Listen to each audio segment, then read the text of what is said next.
Hey guys, Andrew Purdom here.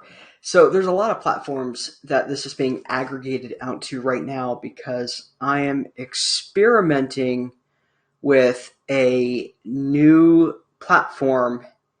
It's called Restream. And what Restream does is it takes your live from Facebook or YouTube and it broadcasts it out across multiple platforms. So, like right now, this exact stream, in theory, I think I did it right.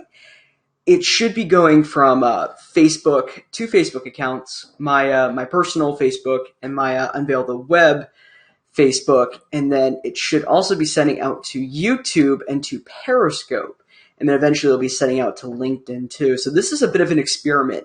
So if things go wrong on this live stream, I wouldn't be surprised. And I'm sorry, I'm going to work it out. I'm just experimenting and testing out this new platform, especially since my goal is to do a live stream every day. And if I can just broadcast everywhere, that would be fantastic. But bear with me in the meantime. So today's theme is on the power of curiosity. Now, curiosity is very important as entrepreneurs and specifically marketers because we have to get people interested in who we are and what we do. And I see so many people, they just give away everything the first time that they talk to someone. And that's the absolute worst thing you can do because if you look at the way that the human brain, psychologically speaking, is structured, as part of neuroscience, there's three core parts of the brain. You've got that reptilian brain. It's responsible for the instinct and filtering out messages to determine what's worth your time and what you should pay attention to. Then you have the limbic portion of the brain that emotionally processes what you're telling people. And finally, you have what's called the neocortex. The neocortex logistically justifies a decision. And when you tap into curiosity, what you do is you get past that reptilian brain, which is that first stage of human cognition, human thinking. And if you're able to do that, your message is much more likely to stick.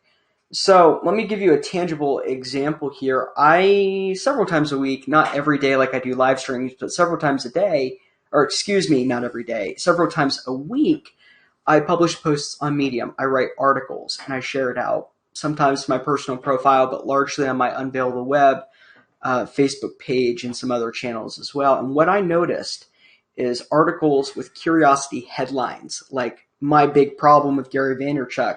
Those get a lot more click-throughs and a lot more reads than some of my other how-to articles or some of my personal story articles that I write. And I try to write a variety because I don't like it just to be one specific kind of article that I post. But a couple of days ago, I wrote an article on my biggest issue with Gary Vee, talking about the hustle mindset and lifestyle and how that can be so toxic for entrepreneurs and business owners that are actually trying to grow and scale.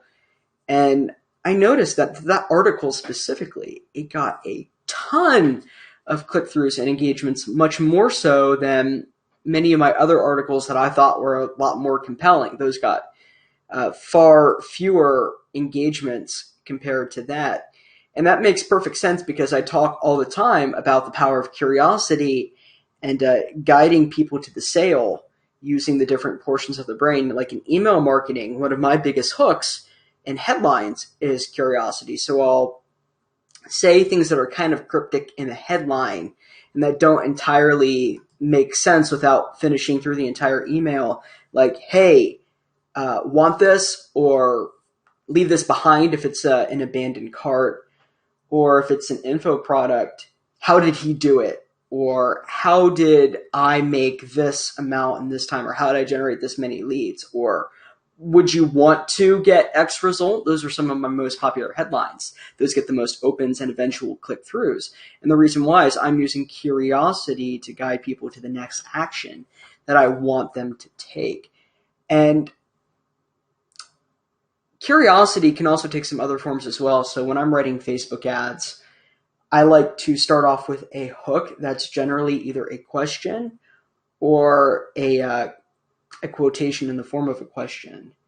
So like if I'm working with coaches and consultants and I have a lead magnet that I'm promoting, I will look at a lot of the problems that their ideal audience has, and I'll rephrase it as a quotation. And that drives curiosity because the ideal audience member is reading through that and saying, yeah, that sounds like me. What are they trying to say? So an example here would be like, man, I just want to lose weight, but I really don't know how I can do that. And everything that I've tried, it's failed.